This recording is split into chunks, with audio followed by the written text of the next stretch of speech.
यहाँ से रोकने अब कंटिन्यू अब रोकना मत, अब रोकना मत।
നമ്മുടെ സെഷൻ ആരംഭിക്കുകയാണ്.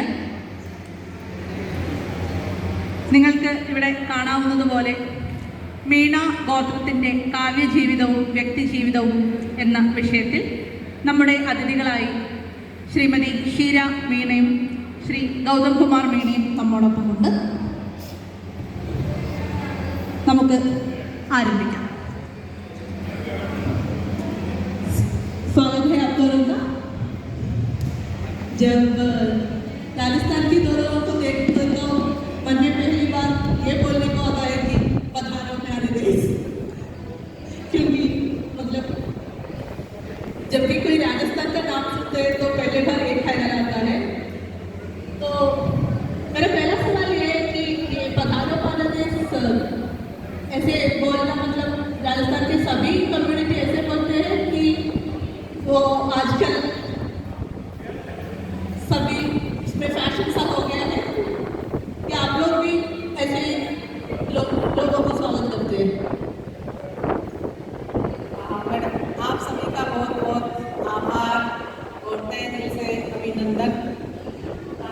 मैं राजस्थान के मीना समुदाय से हूँ. मीना समुदाय भारतवर्ष के आदिवासियों में राजस्थान में आबादी के हिसाब से पहले नंबर पे आता है. और जैसे मैडम ने कहा पधारो हमारे देश, ये राजस्थान का एक मूल वाक्य है जिसमें अतिथियों को बहुत सम्मान दिया जाता है. पधारो हमारा देश. अब राजस्थान देश नहीं है, देश तो भारत है, लेकिन वो राजस्थान को बोलते हैं पधारो हमारे देश. अब वो मारो देश मतलब आप मेरे घर पे आइए, मेरे घर पे आपका स्वागत है, यानी मेरा घर पूरे देश के समान है, उसी तरीके से आपको आदर सम्मान मिलेगा. इसीलिए मैडम हर कोई बोलता है पधारो हमारे देश. और हमारे जो ट्राइबल समाज में मीना कम्युनिटी में मेरे जो फोर फादर्स और मेरी दादी नानी या मेरी माँ से मैंने सीखा है, वो कहते हैं आधुनी आधुनी का दली संक्रांत बोलो जो पादर पारो कर जो. ये मेरी भाषा की एक लोकोक्ति है, वो उसमें कहते हैं आगुणी आधुनी का दली. आगुणी यानी सूर्य, आधुनी यानी चंद्रमा. यह प्रकृति के तत्वों सूर्य और चंद्रमा, पहले सबका भला करना, बाद में हमारा करना.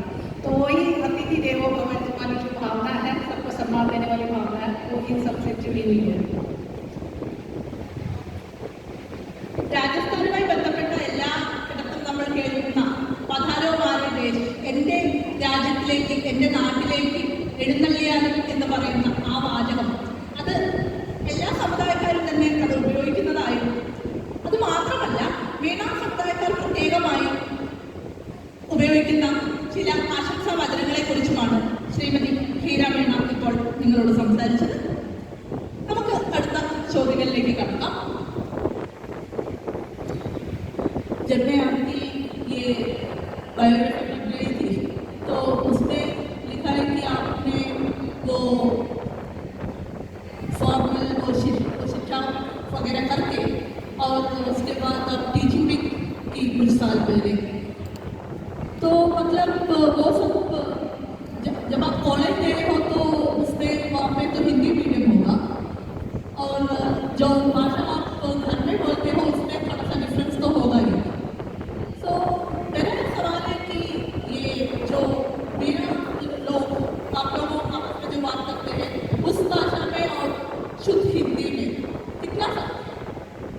ये मैडम आपने बहुत महत्वपूर्ण सवाल किया, क्योंकि ये पूरे भारतवर्ष के आदिवासियों के लिए नहीं, पूरे विश्व के आदिवासियों के लिए बहुत महत्वपूर्ण बात है, क्योंकि जितने भी आदिवासी समुदाय, समाज, कबीले हैं, उनकी पहचान उनकी मातृभाषाओं से होती है। और हर आदिवासी समुदाय, समाज, कबीले की अपनी अपनी मातृभाषा है। जैसे भीलों की भीली है, संतालों की संताली है, गौड़ों की गौड़ी है, जैसे मीणा समुदाय की मीणी भाषा है। और राजस्थान में बहुत सारे समुदाय रहते हैं, उसमें जो मीणा समुदाय है उनकी मीणी मातृभाषा है, मदर टंग है। और इस मीणी भाषा की लगभग 15 बोलियाँ, जिसमें राठी है, माड़ी है, जगरोटी है, सतवारी है, काठेड़ी है, पचवारी है, ढूंढाड़ी है, सतवारी है, बेवाली है, बेवत है, ढूंढाड़ी हाड़ोटी है। और जिस क्षेत्र में मैं आती हूँ उसको ढूंढाड़ क्षेत्र कहते हैं, तो वो ढूंढाड़ी है।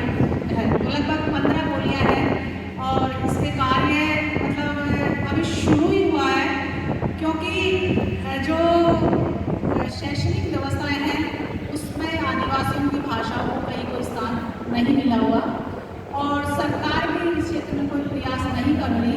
इसलिए जो आदिवासी समुदाय की भाषा है वो डेंजर जोन में जा चुकी है, वो लुप्त या मृत भाषाओं के रूप में दर्ज की गई है। और इसका उदाहरण मैं अपने समाज की भाषा से देना चाहूँगी। मीणा समाज पूरे भारतवर्ष में एजुकेशन में नंबर 1 पे आता है और पॉपुलेशन के हिसाब से 1 करोड़ से ज़्यादा आबादी है। फिर भी इस आबादी की जो मीणी मातृभाषा या मदर टंग है उसको भारत सरकार ने और यूनेस्को के एटलस ने मृत भाषा के रूप में दर्ज कर रखा है। तो ये अस्मिताओं के साथ बहुत बड़ा खिलवाड़ है, क्योंकि आदिवासी समुदाय, समाज, कबीला वो है जिसने इस धरती, जल, जंगल, जमीन, पहाड़, नदियाँ या जीव जंतुओं या पूरी मानवता को बचा के रखा है। आज भी हम महानगरों और आदिवासी क्षेत्रों की तुलना करें तो जल, जंगल, पहाड़, नदी, खदान, मैदान या प्राकृतिक संसाधन के जो स्रोत है, चाहे सोना हो, चांदी हो, अमृत हो, जस्ता हो, चांदा या ऑर्गेनिक खाद्य पदार्थ हो, वो आपको ट्राइबल एरिया में ही मिलेंगे। जबकि पढ़े लिखे लोगों के पास केमिकल वाली चीज़ें, पॉल्यूशन वाली चीज़ें, आपके पास शुद्ध पानी नहीं है, शुद्ध हवा नहीं है, शुद्ध खान पान नहीं है, और रहने की जो सुख सुविधाएं आपके पास मिली है वो ट्राइबल एरिया से मिली है। जो आपको ऑर्गेनिक फूड मिल रहा है वो ट्राइबल एरिया से मिल रहा है। तो ये जो भाषा है, इस भाषा को बचाना बेहद जरूरी है, क्योंकि आदिवासी समुदाय की संस्कृति,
പറയുകയുണ്ടായി. ഇതിനു പുറമെ വളരെ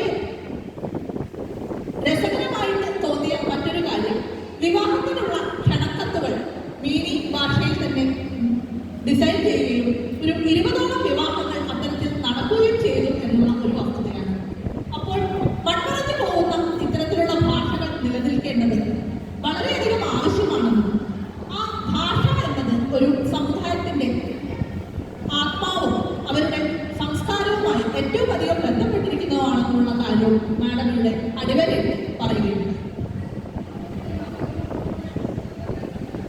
मैं आपसे भी एक सवाल करना चाहूँगी, क्योंकि जब भी हम ये मीना सरनेम को सुनते हैं तो जब जैसे कि मैं सिविल सर्विस का ट्रेनिंग जो कर रही हूँ, सो मीना समुदाय से काफ़ी लोग सिविल सर्विस में आ रहे हैं। वैसे केरला में भी बहुत मशहूर था एक टीकाराम मीना जी IAS में, और उनकी जो बेटी सोनिया मध्य प्रदेश में IAS में है। तो मेरा सवाल है कि इतने सारे लोग अब संविधान के बाग हो चुके हैं, काफ़ी सारे IAS IPS में हैं, और फिर भी आप बोल रहे हैं कि ये आपकी जो भाषा है वो ज़्यादातर लोग इस्तेमाल नहीं करते और गवर्नमेंट भी इसका काफ़ी कुछ करता नहीं है, ऐसा क्यों? सबसे पहले मैं कहना चाहूँगा आप सभी को नमस्कार, जोहार। मैडम का जो सवाल है बिल्कुल वाजिब है, लेकिन मैडम के सवाल में ये देखिएगा, जो UPSC के जब क्रैक करते हैं IAS वगैरह, वो योग्यता के बेस पे क्रैक करते हैं, बिना योग्यता के तो वो आ नहीं सकते। और सबसे बड़ी बात यह है कि हमारे जो मीना आदिवासी है वो पूरी जनसंख्या के मामले में लगभग 1 करोड़ के आसपास है, और बहुत मेहनत करते हैं। अगर आपके उनके गाँव में जाकर देखोगे तो वो आपस में इतनी मेहनत करके वो ऊपर तक आते हैं। दूसरी बात यह है कि पूरे आदिवासी समुदाय में मीना ऐसा समुदाय है जो अपने नाम के आगे सरनेम मीना लिखता है। आज भी हम लोग हमारे बच्चों के जो सरनेम में मीना है, तो 1 करोड़ जब मीना होंगे मीना ही लिखेंगे। आप किसी भी समुदाय में देख लीजिए, वो अपनी गोत्र लिखते हैं, तो इसलिए पता नहीं चल पाता वो किस समुदाय या किस आदिवासी जनजाति को बिलोंग करते हैं, समझना बड़ा मुश्किल हो जाता है। लेकिन मीना आपको हर जगह मिल जाएंगे, क्योंकि मीना पढ़ते हैं आगे जाते हैं। दूसरी बात, वो राजधानी के बिल्कुल पास में है, तो उनको पढ़ने लिखने का बहुत अच्छा मौका मिलता है। आप देखिएगा, अगर कोई गांव का इंटीरियर का व्यक्ति होगा, उसको राजमार्ग पे जाने के लिए बहुत संघर्ष करना पड़ेगा, लेकिन जो राजमार्ग पे ही रहता होगा वो तुरंत दिल्ली जैसे या भारत की राजधानी जैसी जगह पहुंचेगा, जैसे वो किसी भी प्रकार से संघर्ष करते हुए वहाँ पहुँचकर और बड़े एग्जाम को क्रैक करेंगे। और कई गाँव तो ऐसे हैं हमारे जो कि बहुत संघर्ष करते हैं, आज भी वहाँ पर बहुत सारे IAS IPS हैं। लेकिन कुल मिलाकर यह है कि बिना योग्यता के वो ऊपर तक नहीं पहुँच पाते। योग्यता होती है और वो कंपटीशन के बेस पे आते हैं, तो ये है। इसमें मैं थोड़ा ऐड करना चाहूँगी। आप अगर इतिहास में जाएंगे तो इंडस वैली से मीना का आपको वर्जन मिलेगा कि भील, मीना, गौड़, उराव, संथाल, कई जो आदिवासी है वो इंडस वैली 5000 साल पहले जलाई गई थी, नष्ट की गई थी, बर्बाद की गई थी। 10,000-15 साल पहले वो इंडस वैली थी जो पूरे वर्ल्ड में अपनी छाप छोड़ रखी थी कि उससे शानदार कोई संस्कृति या सभ्यता संसार में नहीं रही है। तो सोचिए, उस सभ्यता के जो निर्माता है, उस सभ्यता के जो चलाने वाले हैं, तो वो देश को नहीं चला सकते क्या, या नौकरशाही में नहीं आ सकता है। इसीलिए मीना जो शासक है या मीना जो नौकरशाही में आए हैं, वो अपनी योग्यता और क्षमता से, आपको पता है सिविल सर्विसेज की क्लासें देती है, कितने बच्चे आपकी क्लास में आते हैं और कितने सेलेक्ट होते हैं ये आप अच्छे से जानती है। और जब इंटरव्यू के बाद रिजल्ट आता है कितने छट जाते हैं। उसी प्रकार पूरे आदिवासी समाज में सबसे ज़्यादा संघर्ष करने वाला जो समुदाय है वो मीना समुदाय, क्योंकि आपको पता है एजुकेशन लेना आसान नहीं है, ना तो उनकी मातृभाषाओं में एजुकेशन, ना उनके साथ ठीक तरीके का व्यवहार किया जाता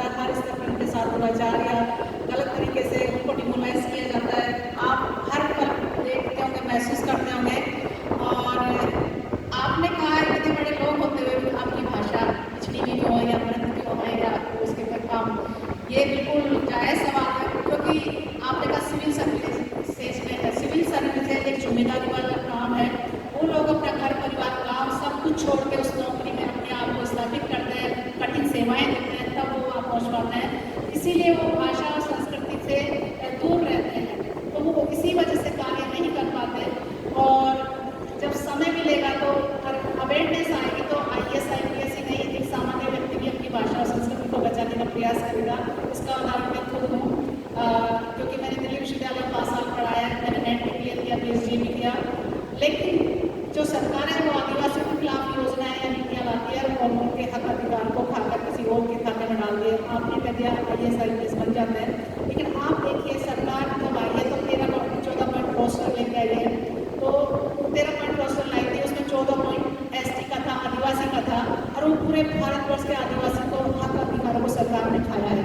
आपको ऐसी चीज़ें भी नोटिस करनी चाहिए। और इंडस वैली का जो उदाहरण है वो पूरी अरावली पर्वतमाला संसार की सबसे प्राचीन पर्वतमाला, ये पूरे वर्ल्ड में लिखा हुआ, पूरे जनरल नॉलेज में कहीं देखें तो सोचिए उस प्राचीन पर्वतमाला के आसपास रहने वाले बाशिंदे कितने प्राचीन होंगे, तो वो हर चीज़ में आगे बढ़ चढ़कर वो हिस्सा लेते हैं। भारत में जितने भी आक्रमण हुए, आक्रमणकारी आए, लुटेरे आए, शक आए, हुण आए, कुषाण आए, आर्य आए, मुगल आए, तुर्क आए या अंग्रेज आए, सबसे पहले लोहा मीणा आदिवासियों ने लिया, क्योंकि जो बेल्ट है सबसे पहले वही आती है। तो हमको इन सब चीज़ों का भी जिक्र करना चाहिए, क्योंकि जो संघर्ष करता है या जिस पेड़ को काटा जाता है या जिसकी चोट लगती है वो ही तेजी से ग्रो होता है मैडम, और जिनको आसानी से मिल जाता है या जिन तक अवेयरनेस नहीं पहुँचती, जिनके पास सुविधाएं नहीं पहुँचती, तो वो फिर पिछड़ा ही रहता है। इसके जिम्मेदार हम सब भी हैं, सरकारें भी हैं, पूरी व्यवस्थाएं भी हैं। इनका समाधान तो हमें सबको मिलकर करना होगा। जिस तरीके से मैं अपनी समझ से कर रही हूँ, किसी बिना सहायता के अपनी संस्कृति और अपनी भाषा को बचाने के लिए, कल मैं रहूँ ना रहूँ, लेकिन मेरी संस्कृति और मेरी भाषा रहेगी। और ये केरल में आप लोगों तक पहुँच गई, पूरे देश में पहुँच गई, तो एक दिन ये जिंदा रूप में भी दर्ज होगी भारत सरकार में भी और UNESCO में भी। मैडम शुक्रिया। ഞാൻ മാഡത്തിനോട് ചോദിച്ച ചോദ്യം എന്താണെന്ന് വെച്ചാൽ, സിവിൽ സർവീസ് പോലെയുള്ള പരീക്ഷകളിൽ നമ്മുടെ ഇന്ത്യയിലെ ആദിവാസി വിഭാഗങ്ങളിൽ ഏറ്റവും കൂടുതൽ പ്രതിനിധികളുള്ളത് വീണ സമുദായത്തിൽ നിന്നാണ്. അതിനെ കുറിച്ചാണ് ഞാൻ ചോദിച്ചുകൊണ്ടിരുന്നത്. അപ്പോൾ അത് കഠിനാധ്വാനം കൊണ്ട് നേടിയെടുത്ത ആ ഒരു നേട്ടത്തെക്കുറിച്ച് മാഡം പറയുകയുണ്ടായി.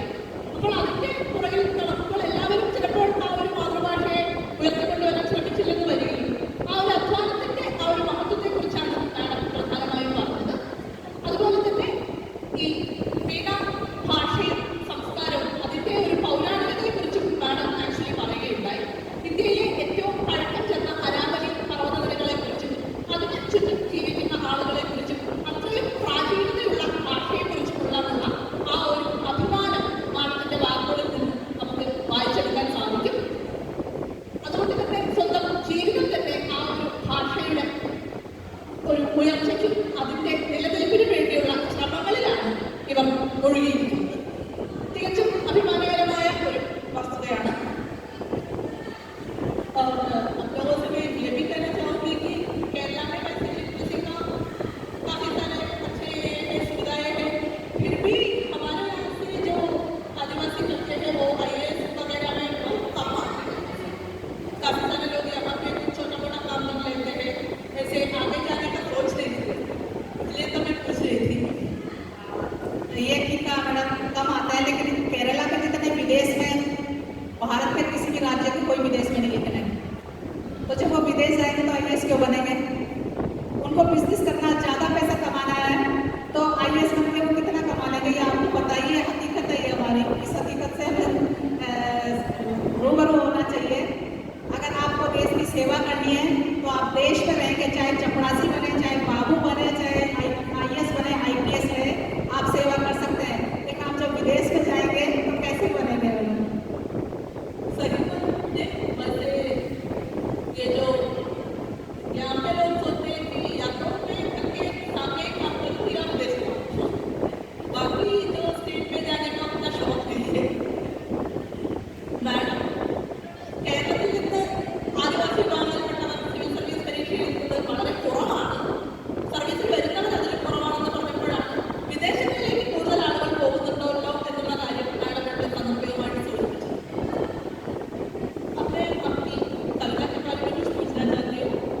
वो वीडियो देखी थी मैंने, वो उसमें आपने जो मैं आदिवासी हूँ नाम के वो कविता पढ़ रही थी आप, सो उसमें तो आपने तो मेरे ख्याल से शुद्ध हिंदी का इस्तेमाल किया वैसे, तो हमेशा आप ऐसे लिखते हो अपनी भाषा का और हिंदी का मिलजुल के लिखती हो? ये बिल्कुल सही सवाल पूछा मैडम, क्योंकि भाषाओं पे अभी तक साहित्यकारों को बुलाया नहीं गया था। हिंदी के बेस पे बुलाते थे कि कौन अपने किस समाज का हिंदी में लिख रहा है। लेकिन अब जब से यूनेस्को ने भाषा वर्ष और भाषा दशक घोषित किया है, भाषाओं पे प्रोग्राम होने लगे और भाषाओं पे सबको इन्वाइट भी किया जा रहा है। लेकिन मेरा लक्ष्य पहले से था भाषा और संस्कृति को जिंदा करने का। मैं लिख रही थी अब भाषा को जब बुलाया जा रहा है भाषा और कल्चर के नाम पर, बहुत सारे प्रोग्राम हो चुके हैं इंटरनेशनल नेशनल, उन सब में मैं मेरी भाषा की साहित्यकार या कवि के रूप में अपने आप को रिप्रेजेंट करती हूँ। पूरे समाज को लेकर पूरी संस्कृति और भाषा इतिहास सब उसका मिला जुला रूप होता है मेरी कविताओं में। मैंने कहानियाँ भी लिखी है लेकिन पब्लिश नहीं किया अभी, वो चल रहा उसका कार्य। और ओरल लिटरेचर आपके सामने मौजूद है, काफ़ी काम पेंडिंग है। कविताएँ भी मैं लिखती हूँ मेरी भाषा में, अगर आप सुनना चाहेंगे तो मैं जरूर सुनाऊँगी। മാഡത്തിന്റെ കവിതകളിൽ ഹിന്ദിയും അതുപോലെ മാതൃഭാഷയും രണ്ടും കലർന്നു വരുന്നുണ്ടോ എന്ന ചോദ്യമായിരുന്നു ഞാൻ ഉന്നയിച്ചത്. അപ്പോൾ രണ്ട് ഭാഷകളും ഉപയോഗിക്കാറുണ്ടെന്ന കാര്യമാണ് മാഡം പറഞ്ഞത്. പിന്നെ സമുദായത്തിൽ പരമ്പരാഗതമായി പാടി വരുന്ന പാട്ടുകളും മറ്റും പുസ്തക രൂപത്തിലാക്കാനുള്ള ശ്രമങ്ങളും നടത്തുന്നതിനെ കുറിച്ച് പറഞ്ഞു. ഇനി മാഡത്തിന്റെ സ്വന്തം ഭാഷയിൽ നിന്ന് ഒരു കവിത നമുക്ക് കേൾക്കാം. जैसे कि मैं मीणा समुदाय से हूँ राजस्थान के, और हर समुदाय की अपनी अपनी मातृभाषा है। मेरी मीणा समुदाय की मीणी मातृभाषा है और उसकी 15 बोलियों का नाम मैंने पहले बताया दिया था। इसमें जो मैंने कविता रची है वो कविता आपको इसमें मैं अपनी मीणी भाषा में सुनाना चाह रही हूँ, ताकि आपको पता चले कि मीणा समुदाय मीणी भाषा किस तरीके से बोलता है। जैसे मैडम ने पूछा था कि आपको एजुकेशन में हिंदी में और अपनी भाषा में क्या अंतर मिलता है। बहुत अंतर है मैडम, ये समझिए प्रकाश और अंधकार वाला अंतर है। जो हमारी भाषा है वो प्रकाश है और उस अंधकार में से फिर हमें अपने रास्ते बनाने होते हैं। जैसे इंग्लिश में ईस्ट वेस्ट नॉर्थ साउथ बोलते हैं, चार दिशा मतलब पूर्व पश्चिम उत्तर दक्षिण हिंदी में बोलते हैं। हमारी मीणी भाषा में बोलते हैं अगुणी आथुड़ी और दूजी और लंका। अगुणी यानी पूर्व, आथुड़ी यानी पश्चिम, दूजी यानी उत्तर और लंका यानी दक्षिण। अब देख लीजिए अंतर आपको कुछ समझ में आ जाएगा कि मेरी भाषा में हिंदी में या अंग्रेजी में कितना अंतर है। तो मेरी कविता का शीर्षक है मैं बजूकी छूं। मैं बजूकी छूं। आप लोगों ने हिंदी में बजूका नाम सुना होगा। बजूका जानते हैं कोई? बजूका कोई है? बजूका आप लोगों ने देखा, हर खेत में एक रक्षक के रूप में एक पुतला बनाया जाता है, घास फूस का पुतला, उसको बजूका बोलते हैं हमारे उधर। और वो ज़्यादातर पुरुष आकृति में ही बनाया जाता है, चाहे वो हांडियाँ लगा के बनाए या कपड़े भर के बनाए। लेकिन मैं मीणा समाज की, मीणी भाषा की, मीणा संस्कृति की जीवित बजूकी हूँ, जो बोलती भी हूँ, गाती भी हूँ, नाचती भी हूँ और अपनी बातें सब तक पहुँचाती भी हूँ।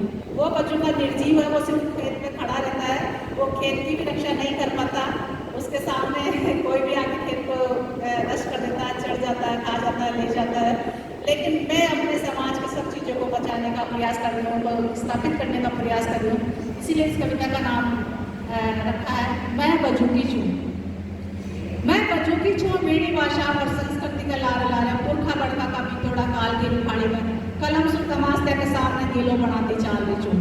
केला की लिखती में मेरी माई बोली बाणी, मातृभाषा का देसी बीज बखेड़ती, बड़का पुरखा का गीत गाती, नाचती कूदती, खेत क्यार नदी डोंगर जंगल और ऐतिहासिक धरोहर ढूंढाड़ का ढूंढा में गीत गाती चाल छूं। बड़का भाड़ी कबीलाई गढ़बीरा की पहचान बनाती आया है। हड़प्पा सिंधु घाटी सभ्यता बड़का बपोती सबूत है आदिवासी नगरी की, बाकी पहचान गणचीन धराड़ी और टोटम की। मैं बजूकी छूं मीणा समाज, मीणी भाषा, मीणी संस्कृति और मीणा इतिहास की, जीव जंदारा के साथ खेती किसानी हर गोबार की, गण कबीला का सरदार और सबड़ान जड़वाड़ी मातृ शक्ति की, चूल्हा चाकी सफील और चौधरा चौबारा का मांगना, बड़ी दुनिया का टील में गुदायड़ा गोदड़ा, जिया फूल पत्ती बेल पेड़ बोड़ तितली बीजड़ी पणियारी साथी बेड़ा के वरगड़ी, 3 टीकी 5 टीकी हर दाता में दरायड़ी चूपा, घनी सुहावनी लागत है वे सगली बेर वाल्या मोटे रहना। संसार में सबसे जबरी सभ्यता की आज भी गाथा सुनारी है। धरणी आकाश पानी आग बाढ़ जंगल नदिया डूंगर खाड़िया खेतर रामा में भैरी बेर माने ही सब मिल राख मिली छे। मैं बचूंगी जो मीणा समाज की मीठी भाषा और संस्कृति का लारा लारा बड़का पुरखा का पितोड़ा काल की रुखाड़ी में कलम से तमाशा के सामने दिलो बनाती चाली छू केला की नीति में माई बोली बाणी मातृभाषा का देसी बीज बगेरती बगेरती बड़का पुरखा का गीत के ज्ञान गाड़ गाती खेत ज्ञान नदी डोंगर जंगल हर ऐतिहासिक धरोहर ढूंढा ढूंढा में गीत गाती चाली छू। मैं बचूंगी जो सगड़ा आदिवासी समुदाय की पहचान बतानी देश की जनगणना में आदिवासी या ट्राइबल कोलम की जोरदार मांग करवाड़ी। मैं बचूंगी जो सगड़ा आदिवासी समुदाय की मैं बचूंगी जो मैं बचूंगी जो मैं बचूंगी जो।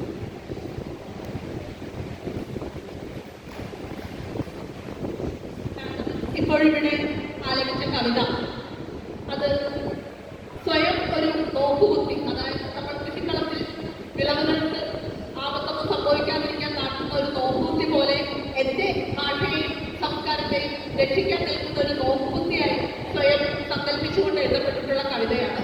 കവിത മുഴുവനായി തർജ്ജമ ചെയ്യുന്നത് അത്ര എളുപ്പമായിരുന്നില്ല, പക്ഷേ ഇതാണെങ്കിലും കവിതയുടെ ആശയം. സോ വളരെ മനോഹരമായ ഈ കവിത ദയവേത് എല്ലാവരും ഒന്ന് കൈയടിക്കണം. മാഡം വളരെ മനോഹരമായിട്ട് നമുക്ക് വേണ്ടി ഇവിടെ കവിത ആലോചിക്കുകയാണ്.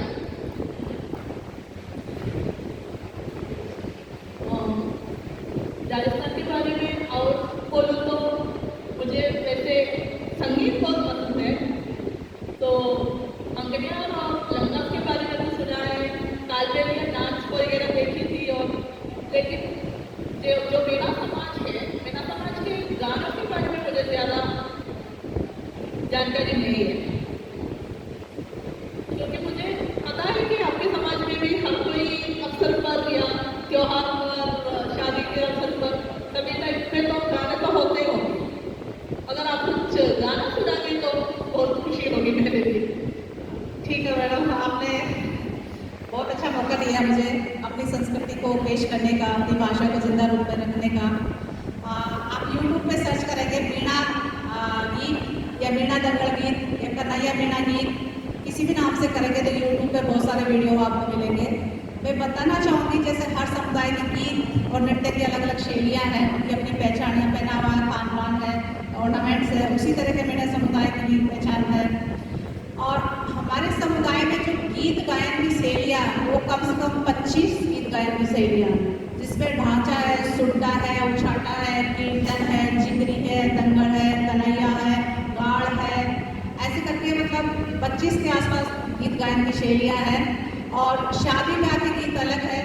अगर हमारे किसी का जन्म होता है तो जन्म के समय अलग गाए जाते हैं, शादी ब्याह होता है तो उस समय अलग गाया जाता है। और कोई व्यक्ति मर जाता है, बुजुर्ग व्यक्ति मर जाता है, उस वक्त भी हमारे समाज की महिलाएं गीत गाती हुई जाती है। तो बहुत सारी गीत गायन की शैलियाँ हैं। इसका एक उदाहरण मैं आपको छोटे छोटे गीतों के माध्यम से सुनाना चाहूँगी। जैसे शादी होकर हमारे घर पे दुल्हन आती है तो उसको कैसे संबोधित करते हैं। आजकल जैसे बच्चे किसी जानवर के पास से गुजरेंगे या बड़े गुजरेंगे तो डरते हैं कि कहीं हमें मार नहीं दे, डर जाते हैं ना, कोई जानवर आ जाता है। लेकिन हमारे समाज की जो महिला है वो जानवरों से नहीं डरती, जानवर उनसे डर के भाग जाते हैं। जंगल पहाड़ मैदान में आदिवासी समाज की महिलाएं इसीलिए जानवरों के साथ ज़्यादा दिखाई देगी और वो अकेली रहती है, उनके साथ कोई रक्षक नहीं है, तो खुद अपनी रक्षा खुद करती है। जैसे इसमें धीर चालिए सावाई चमके बेल बाड़ा का, चमके बेल बाड़ा का, अरे भैंस रे तूड़ा की बेला बाड़ा की रे, धीर चालिए सावाई चमके बेल बाड़ा का, चमके बेल बाड़ा का। अब जब खेती करते हैं तो जो बेलों की जो जोड़ी होती है वो काफ़ी हट्टी कट्टी होती है, हष्ट पुष्ट होती है। अगर आज के ज़माने में कोई उसके पास में खड़ा रहे डर लगता है, लेकिन हमारी जो नई नवेली दुल्हन है उसके पास से गुजरी है, जैसे इस तरीके से मैंने पोशाक पहन रखी है तो मैं चलती हूँ तो छप छप की आवाज़ आती है और एक अलग ही धमक होती है चलने फिरने में। तो वो पास से गुजरी है और बेल चमक रहे हैं, मतलब डर रहे हैं, दुल्हन के चलने से वो बेल डर रहे हैं। और जो गाय भैंस है वो पड़ोसी की तुड़ा के तो भाग गई है, मतलब उसकी जो चलने की धमक है उसमें इतना जो कॉन्फिडेंस है, जानवर को डर के चला गया उससे। अब जल जंगल जमीन से हर आदिवासी समाज समाज का रिश्ता है, चाहे वो मीणा समुदाय या भील हो या गौड़ या कोई सा भी हो, चाहे हम कितने पढ़ लिखे हैं, लेकिन हमारी जड़ें वहीं से हैं, हमारा ओरिजिन वहीं से है, हमारा घर परिवार वहीं है और हमारी पहचान वहीं से होगी। हम जैसे बड़े अधिकारी बन गए तो भी आप पहचान राजस्थान से रह रहे हैं। राजस्थान का जो अरावली क्षेत्र है वो पूरा अंदर उसके आसपास है। उसमें जैसे हमारे समाज की जो महिलाएं हैं, बकरियां भी चराती है, भेड़ भी चराती है, गाय भी चराती है, मतलब जो जानवर वो रखते हैं वो खुद चरा के लाती है जंगल पहाड़ मैदान में। तो चराने के साथ वो अपनी दिनचर्या भी करती है और गीत भी गाती है और नाचती है। तो एक गीत है, ऊंचा टीबा में छेड़ी दे गीत को होड़ो, दे गीत को होड़ो, बाप रावे गांव बसे छे हरिपुरा में खेड़ो, हरिपुरा में खेड़ो, चमचोरा का भाई तो नतीजा ढोडो नेड़ चलावो, ऊंचा टीबा में छेड़ी गए गीत को होड़ो, गए गीत को होड़ो। एक सखी दूसरी सखी को कहती है कि हे सखी, तो उस टीले से या उस पहाड़ी से गीत गा, मैं इधर से गाती हूँ, हमारे जानवर भी चढ़ते रहेंगे और हमारा जो मनोरंजन भी हो जाएगा और हम एक दूसरे का मन भी बहला लेंगे और बहुत सारी जानकारी भी हमारी मिल जाएगी। और जो समय है ऐसा कट जाएगा, पता ही नहीं चलेगा कि हम क्या करें। बड़े बुजुर्ग कहती है, अब जैसे युवा अवस्था में शादी हो जाती है तो वो कहती है, काको छेड़ाला में देती तई तई करती डोलूए, तई तई करती डोलूए। यानी माता पिता ने मुझे जानवर वाले परिवार में जो जानवर रखते थे, भेड़ बकरियां रखते थे, उसमें जो तई तई वर्ड है, तई जैसे लाइट वॉल्यूम में बोलेंगे, तेज बोलेंगे या थोड़ा लंबा बोलेंगे, उसके वो जानवरों को अलग मीनिंग समझ में आता है। तो वो उस तई नाम से वो इकट्ठा भी हो जाते हैं, तई नाम से वो चलने भी लग जाते हैं और तई नाम से वो डूब भी जाते हैं और अपने घर में भी पहुँच जाते हैं। देखिए, हर आदिवासी समाज और जो जानवर रखने वाला समाज है वो अपनी भाषा से अपने जानवरों को कंट्रोल कर लेता है, लेकिन आज इंसान से कंट्रोल नहीं हो रहा। ये बड़ी विडंबना है। और सुनना चाहेंगे ईद को, और सुनना चाहेंगे? हाँ जी,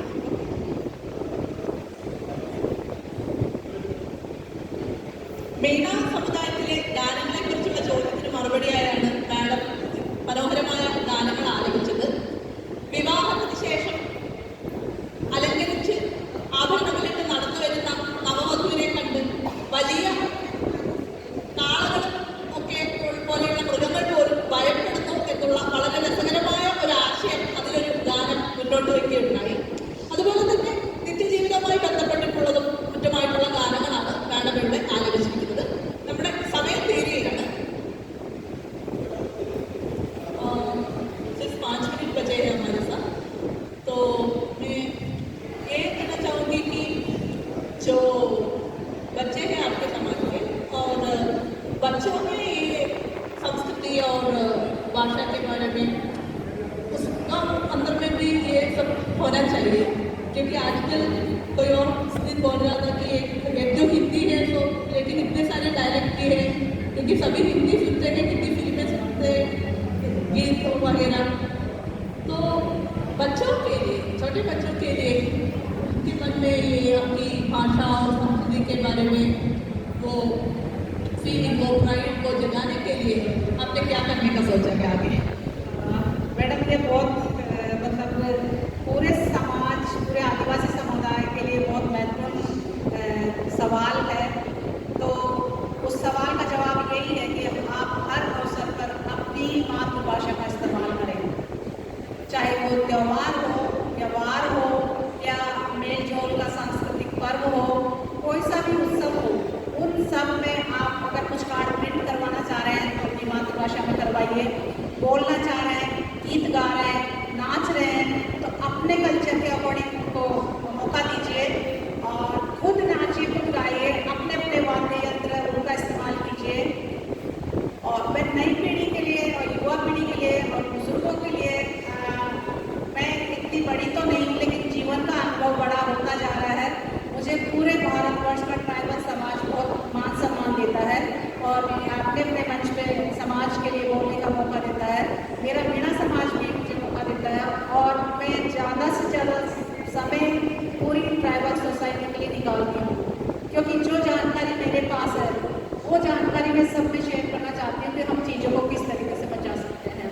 तो मैं हर मंच से, समाज की जाजम से, हमारी जो अथाई होती है, आपको पता मैडम, ट्राइबल समाज के अपने नियम कानून कायदे हैं और अभी मीणा समाज की जो पंचायतें हुई है, महापंचायतें हुई है, उसमें जो न्याय हुआ है, अनुसूची 5 और 6 जो संविधान के द्वारा आदिवासियों को मिली हुई है या एसटी के रूप में संविधान में जो हम दर्ज है, वो सभी कम्युनिटीज से अलग पहचान रखते हैं। इस धरती के मूल मालिकों के वंशज है या इंडिया इंडिजीनियस लोगों की धरती है, आदिवासी लोगों की धरती है, इस धरती के मूल वारिस या जो वारिसों के जो बच्चे हैं, वंशज है, हम हैं। इसीलिए सरकार ने कॉन्स्टिट्यूशन में अनुसूचित जनजाति के रूप में हमें उसमें दर्ज किया। तो सभी की पहचान बचाने के लिए और उनकी ज्ञान की जानकारी को सहेजने के लिए भाषाओं को हर पीढ़ी में पहुंचाना चाहिए। तो इसका उदाहरण मैं सब बड़े बुजुर्गों से देना चाहूँगी, क्योंकि बड़े बुजुर्गों के पास वो अनमोल जानकारी है जो उन तक पहुंचा सकते हैं, क्योंकि वो उन्हीं की गोद में खेलते हैं। बड़े बुजुर्गों की गोद में ही बच्चे खेलते हैं, वो पोता पोती हो या नातिन नातिन हो, तो वो उसी भाषा में बात करें तो वो बच्चे खिलखिला के हंसते हैं। इसका उदाहरण मैं खुद अपने जीवन से देना चाहूँगी। मेरी बिटिया की 4 माह की बच्ची है और 2-3 माह से मैं अपनी मातृभाषा में उससे बात करती हूँ, वो इतना खिलखिला के खुश हो जाती है। मैं बात करती हूँ, कोई उससे हिंदी में बोलता है तो वो ऐसे चुपचाप ऐसे देखती रहती है, कोई एक्सप्रेशन नहीं आता उसमें। तो सोचिए आपकी मातृभाषा का असर इतने छोटे से बच्चे पे हो रहा है, तो कितना उसकी गहराइयाँ को आप उसकी मन की गहराई में कितना उतर जाते हैं। आपकी जो भाषा, आपकी जड़ें हैं, आपकी पहचान है, आपकी पूरे समाज की अस्मिता है या आपका जीवन का आधार है और पूरे समाज की जो लाइफ लाइन है वो उसकी अपनी मातृभाषा है। क्योंकि बड़े बड़े विद्वानों ने, भाषा विशेषज्ञों ने कहा है कि किसी समाज की पहचान, किसी समाज की संस्कृति, परंपराओं या इतिहास को बचाना है तो उनकी भाषाओं को बचाना होगा, और अगर किसी समाज की संस्कृति या भाषा को या उसकी पहचान को खत्म करना है तो उसकी भाषा को मृत रूप में दर्ज करना होगा। क्योंकि पहचान हमारी भाषाओं से होती है, तो भाषाओं को जिंदा रहना बेहद जरूरी है। मुख्य भाषाएं भी जिंदा रहें, लेकिन ट्राइबल समाज की भाषाओं को भी जिंदा रहना बेहद जरूरी है। इसीलिए यूनेस्को ने आदिवासी भाषा का सत्र 2022 से 25 तक का घोषित किया है।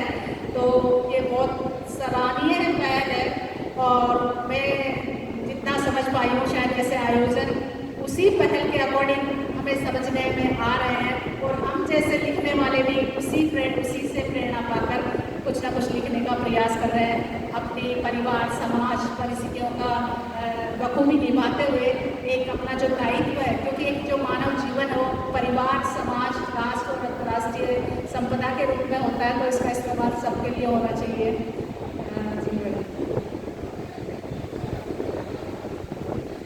സ്വന്തം ഭാഷ സംരക്ഷിക്കേണ്ടതിന്റെ ആവശ്യകതയെക്കുറിച്ച്, അത് ഇന്ത്യയിലെ ഓരോ ആദിവാസി സമൂഹങ്ങൾക്കും എത്ര പ്രധാനമാണെന്നതിനെക്കുറിച്ചുള്ള ശക്തമായ വാക്കുകളാണ് നമ്മളിപ്പോൾ ഇവിടെ കേട്ടത്.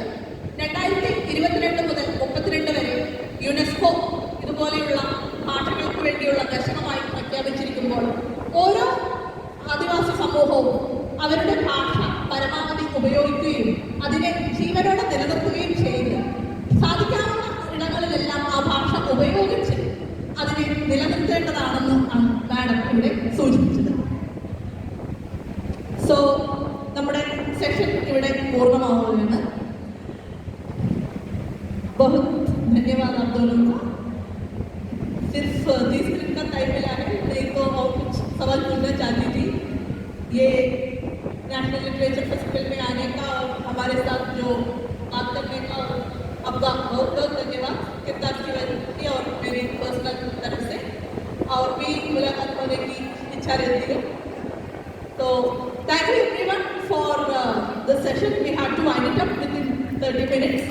So a big round of applause for both the couple and yes, thank you. बेहद हार्दिक आभार मैडम, मैं कृतार्थ का और TRI का और इस संस्थान से जुड़े हुए सभी सहयोग का दिल से बहुत आभार प्रकट करना चाहूँगी, क्योंकि ये हम सब के लिए बहुत गौरव का पल है कि कि हम उत्तर पूर्व से दक्षिण से जुड़ पाए हैं, एक दूसरे से रूबरू हो पाए हैं और अपनी जानकारियों को साझा किया है। आप सबने हमें बहुत अनमोल धरोहर से नवाजा है और इतना अच्छा मौका देकर हमें आगे और भी कुछ करने की प्रेरणा में एक ऊर्जा दी है। तो मैं तहे दिल से आप सभी का बहुत बहुत सम्मान करती हूँ और आदर और सम्मान के साथ जैसे आदिवासियों का जो मूल वाक्य है, जय जोहार, जय आदिवासी, जय सतगुरु मानवता। जय जोहार। जय जोहार का मतलब है प्रकृति और अपने पुरखों को आदर देना, सम्मान देना और उनका नमन करना। तो हमारी प्रकृति पूरा जीवन का आधार है और हमारे माता पिता ही हमारे लिए सर्वोपरि है और ये आदिवासियों की जीवन शैली की वो अपने पुरखों को, प्रकृति को ही नमन करते हैं, सदैव वंदनीय रहते हैं। शुक्रिया मैडम, बहुत बहुत शुक्रिया। എല്ലാവരോടും നന്ദി അറിയിക്കുന്നതിനോടൊപ്പം പ്രകൃതിയുമായി ഇണങ്ങി ജീവിക്കേണ്ടതിന്റെ പ്രാധാന്യത്തെക്കുറിച്ച് ഒരിക്കൽ കൂടി ഓർമ്മിപ്പിച്ചുകൊണ്ടാണ് ഈ സെഷൻ പൂർണ്ണമാവുന്നത്. നന്ദി. Thank you so much, Dr. Hira Meena, Dr. Gautam Kumar Meena, and Nyarushni IPS. നിർത്തി ദേശീയ ഗോത്ര സാഹിത്യോത്സവത്തിൽ അടുത്ത സെഷൻ ഗോത്ര